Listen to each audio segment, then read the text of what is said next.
On va rester avec vous, Philippe, pour évoquer le câble qui a eu qui se trouve en difficulté, et notamment en corrélation avec les difficultés là aussi du Premier ministre Keir Starmer, d'où une certaine pression baissière.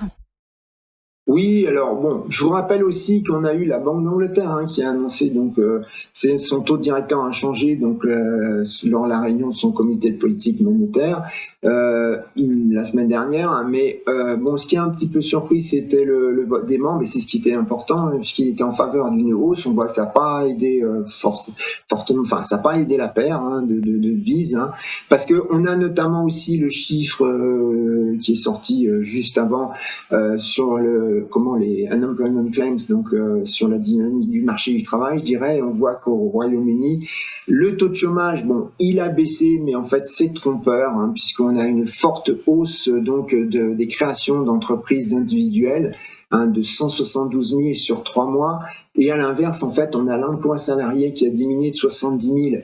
Donc le taux de chômage baisse, mais bon, c'est des conditions plus précaires dans la réalité. Et puis on a, comme je vous disais, le unemployment claims, le nombre de demandeurs d'emploi qui est remonté à 31 200, donc c'est un plus haut depuis un an.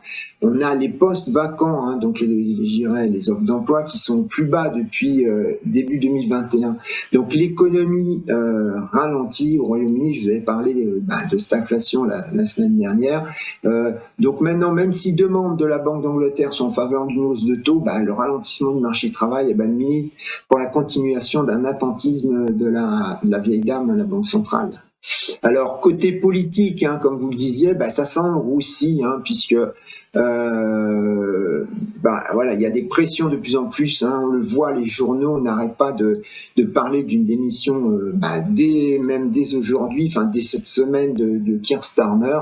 Alors s'il partait, ça ferait le 7e Premier ministre en 10 ans, ça fait beaucoup. Donc on a son rival Andy Burnham qui a remporté les élections au Parlement avec 54,8% des votes. Donc voilà. Si ça arrivait, ça serait mal vu par les marchés, donc parce qu'on aurait M. Miliband qui deviendrait le chancelier de l'échiquier. Voilà. Alors on aura un chiffre intéressant quand même à regarder au Royaume-Uni, ça sera les indices PMI dans l'industrie et les services qui est calculé par Standard & Poor's. Donc bon, il ne faudrait pas qu'il montre un ralentissement lui aussi. Alors, finalement, je suis aussi donc baissier sur la paire.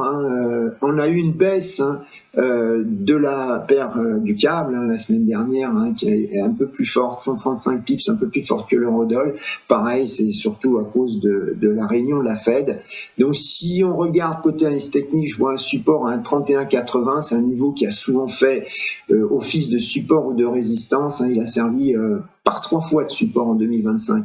Plus bas, on a le chiffre 1,3009, c'est-à-dire 1,30, le niveau qui est psychologique, qui peut être des niveaux de barrière, surtout c'est ça qui compte, c'est pas le côté psychologique, de barrière d'option. Il a servi de résistance en 2024-2025. Il est devenu un support en novembre dernier. Donc voilà, c'est le support plus fort à ne pas casser. Côté résistance, on a 1,3305, c'est un niveau qui avait été testé donc 2 fois comme support il y a 2 semaines. Bon, c'est une résistance intermédiaire. Plus haut encore, on a un 34,83, c'est le plus haut d'il y a 2 semaines aussi, testé donc juste avant la publication du rapport sur l'emploi américain qui, je vous rappelle, avait surpris fortement à la hausse.